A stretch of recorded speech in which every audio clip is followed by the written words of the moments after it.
안녕하세요. 벨라입니다. 大家好. 날씨가 더워지면서 노출이 되는 옷을 입거나 이제 신발을 신게 되는데요. 그럴 때 이제 털이 많은 분들은 이제 왁싱을 받으려고 합니다. 그래서 오늘은 왁싱을 받으려고 하시는 분들을 위해서 어떤 샵을 고르는지 좋을지에 대해서 한번 알아보도록 하겠습니다. 이제 어떤 왁싱샵을 고르냐 하면 첫 번째는요. 업력이 최소 10년 된 곳을 찾으라는 말씀을 하고 싶습니다.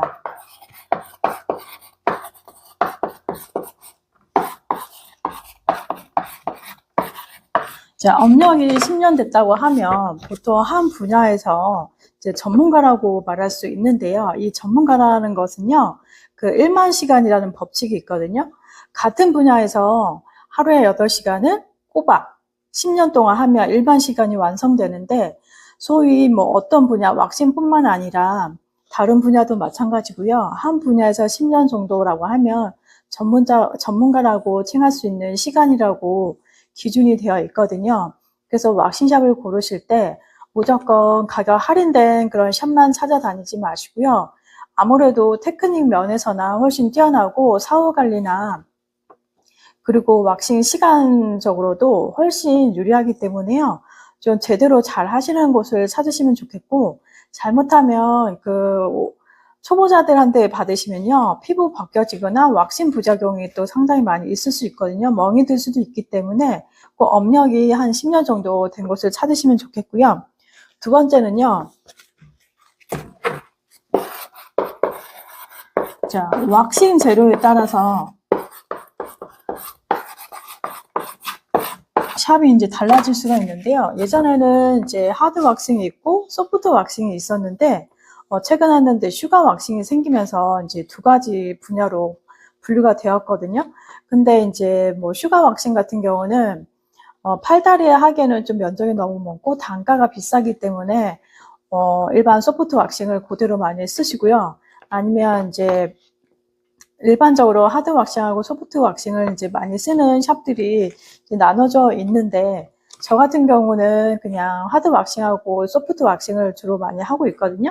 왜냐하면 뭐 수십 년 동안 제일 많이 알려진 왁싱 기법이고요. 또 누구나 잘 할 수 있고, 그나마 비교적 안전하고 왁싱도 잘 되고 또 빠르게 되고요. 또 뭐니 해도 비용도 많이 절감이 되고, 또 받는 사람 입장에서도 부작용이 이제 덜한 이제 왁싱 방법인데, 이제 어떤 분들은 이제 슈가 왁싱을 통해서 뭐 호불호가 많이 나눠지고 있거든요. 슈가 왁싱이 좋다는 분도 있고, 하드 왁싱이 좋다는 분도 있고, 소프트 왁싱이 이제 좋다고 하는데, 왁싱을 받는 입장에서는 첫 번째는 왁싱을 얼마나 잘 하느냐, 그리고 털이 잘 제거가 되는 게 중요하잖아요. 그래서 소비자 입장에서는 그 재료가 중요하진 않고요. 어떻게 하면 빠르고 깔끔하게 털을 잘 제거할 수 있느냐, 이거에 포커스를 맞추셔서 왁싱샵을 고르시면 좋겠고요.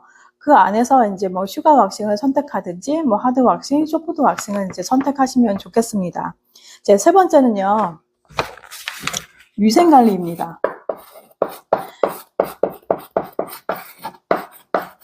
자, 위생관리는 뭐 왁싱을 받는 이유는 뭐 털을 제거하는 미용적인 면도 있지만 위생적인 면 때문에 왁싱을 받는 것도 있거든요. 그 위생 때문에 하는 것인데, 정작 왁싱을 받으러 왔던 샵이 위생적이지 못하다, 이런 인상을 주면 안 되는 거잖아요. 그래서 일반 소비자분들은 왁싱샵을 고르실 때 특히 이제 뭐 브라질 왁싱을 하게 되면, 이제 브라질리언 왁싱 같은 경우는 이제 성기뿐만 아니라 항문까지 왁싱을 해야 되잖아요.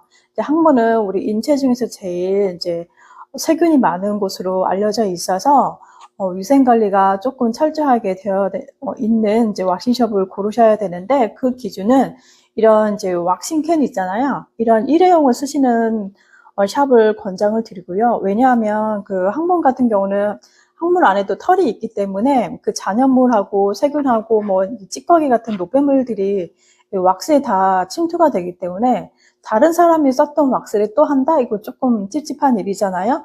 그래서 특히 이제 브라질리언 왁싱이나 수염 왁싱을 하시는 경우 이런 일회용 왁스 캔을 사용하는 샵이라면 괜찮으시고요. 나머지 이제 페이스 왁싱이나 팔다리 왁싱, 그리고 이제 부직포를 일회용은 잘 쓰시는지, 그리고 소독 일회용 스파츌라를 쓰는지, 또 기구를 또 얼마나 이제 소독을 잘 하는지, 그리고 이제 주변 정리가 잘 되어 있는지 이런 것 좀 잘 알아보시고, 또 알코올 소독을 하는지, 또 왁싱 전에 또 얼마나 또 소독을 잘 하면서 하는지 이런 것들 전부 다 이제 왁싱 받는 사람 입장에서는 되게 중요한 부분이기 때문에요. 꼭 이거 위생 관리를 잘 하는 곳을 찾으시면 좋겠고요. 네 번째는요, 왁싱 후 관리를 어떻게 하면 좋을지 알려주는 곳을 찾으시면 좋겠습니다.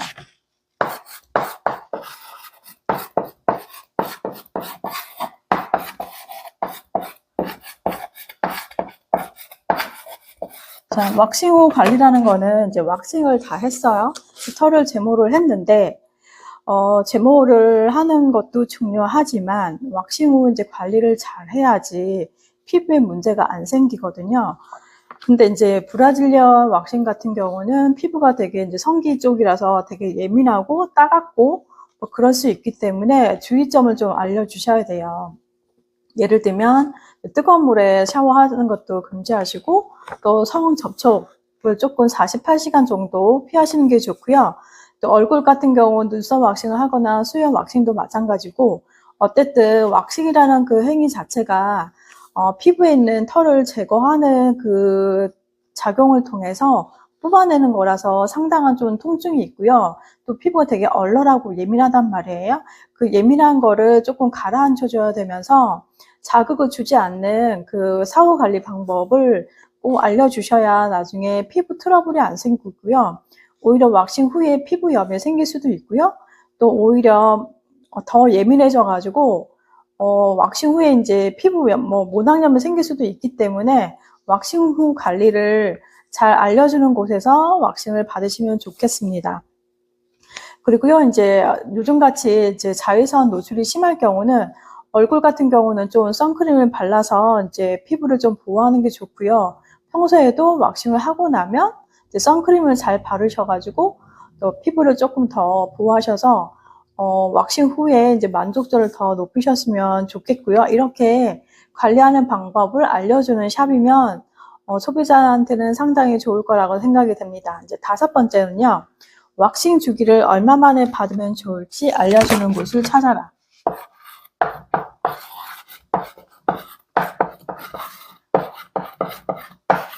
자, 왁싱 주기는요, 엄밀히 따져서 이제 사람마다 다 다른데요. 그리고 털이 이제 나는 그 속도가 다 다르기 때문에 개인적으로 달라질 수 있습니다. 이제 어떤 샵들은 무조건 뭐 한 달에 한 번 와라, 뭐 2주에 한 번씩 와라 이렇게 말씀을 드리고 있는데, 사실은 그렇게 와봐야 털이 잘 제대로 나 있지도 않고요. 그리고 제대로 왁싱이 잘 안 되기 때문에 개인차가 좀 있고요. 그리고 또 여름에는 조금 털이 빨리 자라고 겨울에는 조금 더디게 나는 경향이 있거든요. 그래서 왁싱 주기에 대해서 너무 이제 민감해하지 않으셨으면 좋겠고, 또 되도록이면 이제 왁싱을 하려면 기본 조건이 털이 한 0.5cm 정도는 자라야 되거든요.